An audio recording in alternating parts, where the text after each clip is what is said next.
नमस्कार। आज हम भारतीय सामान्य ज्ञान की दुनिया में तेजी से गोता लगाएंगे और कुछ बहुत ही दिलचस्प फैक्ट्स को जानेंगे। तो चलिए एक सवाल से माहौल को थोड़ा गर्म करते हैं। भारत का वो कौन सा पहाड़ है जिसे ब्लू माउंटेन के नाम से जाना जाता है? इसका जवाब और भी बहुत कुछ बस आने ही वाला है। ये रहा आज का हमारा रोड मैप। हम देश को चलाने वाले कानूनों से लेकर उसके प्राचीन इतिहास तक का सफर करेंगे, इसके भूगोल को समझेंगे, इसके सबसे बड़े राज्यों में से एक पर खास नजर डालेंगे और आखिर में कुछ जरूरी मॉडर्न टर्म्स को भी समझेंगे। तो सबसे पहले बात करते हैं देश के ब्लूप्रिंट की, यानी कि हमारे भारतीय संविधान की, और देखते हैं कि कैसे इसे दुनिया भर के बेहतरीन आइडिया से प्रेरणा लेकर बनाया गया। अच्छा, अब इस स्लाइड की सबसे मजेदार बात यह है कि भारत के संविधान बनाने वालों ने दुनिया भर के पॉलिटिकल सिस्टम से सबसे अच्छी चीजें चुनी। जैसे संविधान में बदलाव करने का प्रोसेस साउथ अफ्रीका से लिया, फंडामेंटल ड्यूटीज रशिया से, डायरेक्टिव प्रिंसिपल्स आयरलैंड से, और हमारे फंडामेंटल राइट्स वो सीधे सीधे यूएसए के संविधान से लिए गए। संविधान कोई पत्थर की लकीर नहीं है, ये तो वक्त के साथ साथ बदलता रहा है। देखिए, बनने के बाद इसमें 4 नई अनुसूचियां जोड़ी गईं ताकि नई चुनौतियों से निपटा जा सके। संविधान की प्रस्तावना यानी प्रियम्बल को बड़े बड़े कानूनी जानकारों ने अलग अलग नजरिए से देखा। के.एम. मुंशी ने इसे देश की राजनीतिक कुंडली कहा, मतलब एक तरह से देश के भविष्य की भविष्यवाणी। वहीं ठाकुर दास भार्गव जैसे लोगों ने तो इसे संविधान की आत्मा ही कह दिया। चलिए अब देश के कानूनों से निकलकर चलते हैं भारत की प्राचीन आध्यात्मिक जड़ों की तरफ, जहां से सब कुछ बना।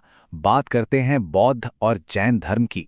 गौतम बुद्ध की पूरी जिंदगी इन 4 खास जगहों के आसपास घूमती है, जहां उनकी यात्रा के सबसे अहम मोड़ आए। लुम्बिनी में जन्म हुआ, बोध गया में ज्ञान मिला, सारनाथ में उन्होंने अपना पहला उपदेश दिया और कुशीनगर में उन्हें परिनिर्वाण मिला। मुख्य घटनाओं के अलावा बौद्ध धर्म में प्रतीकों और खास शिक्षाओं का भी बड़ा महत्व है, जैसे कि 10 शील या गुण हैं जो किसी के आचरण को सही रास्ता दिखाते हैं। बौद्ध धर्म के समानांतर ही जैन धर्म का भी एक बहुत गहरा इतिहास है, जिसे 24 तीर्थंकरों मतलब आध्यात्मिक गुरुओं ने आगे बढ़ाया। इनमें महावीर स्वामी आखिरी और सबसे प्रमुख थे। अब हम जरा जमीन पर आते हैं और उन खास भौगोलिक विशेषताओं को देखते हैं जो भारतीय उपमहाद्वीप को परिभाषित करती हैं। देश की विशाल सीमाएं कई देशों से सटी हुई हैं। आप देखें तो 5 राज्य और केंद्र शासित प्रदेश चीन के साथ बॉर्डर लाइन बनाते हैं। तो हमारे पहले सवाल का जवाब यहाँ है। नीलगिरी पर्वत श्रृंखला को ही ब्लू माउंटेन के नाम से जाना जाता है। और ये स्लाइड शानदार ढंग से इसकी अहमियत बताती है। ये सिर्फ एक पहाड़ नहीं है, बल्कि एक बहुत ही जरूरी ज्योग्राफिकल मीटिंग पॉइंट है और एक कल्चरल हब भी।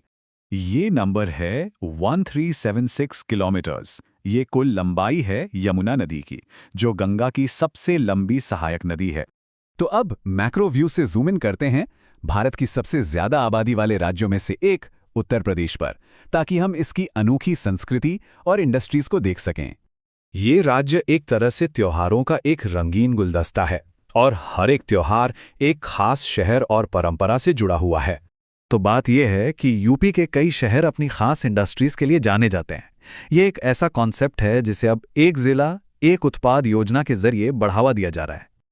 और आखिर में चलिए सारे ऐतिहासिक और भौगोलिक ज्ञान को आज के दिन से जोड़ते हैं और एक रैपिड फायर राउंड में कुछ जरूरी मॉडर्न एक्रोनिम्स को समझते हैं।